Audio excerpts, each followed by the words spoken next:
যখন আপনি মসজিদে হারামের গেট দিয়ে ঢুকবেন, যখন ওই Fahad gate, king Fahad gate আছে, যখন ঢুকবেন অনেক দূর থেকে কালো কালো কাবাগরের একটু একটু দৃশ্য ভেসে উঠবে চোখের সামনে।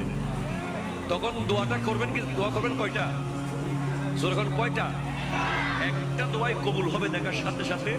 কাবা ঘর দেখার সাথে সাথে প্রথম যে দোয়াটা করবেন ওটা কবুল করবেন কে? এখন শিখে নেন, অনেক মানুষ জানেন না হিকমত। আপনি একটা দোয়া করবেন, একটাই শেষ, একটা সুযোগ পাবেন আপনি, কিন্তু আপনি এমন এক দোয়া করবেন যেন যতদিন ওখানে থাকেন প্রত্যেক দোয়া কবুল হয়ে যায়। এই হিকমতি দোয়াটা শিখে নেন।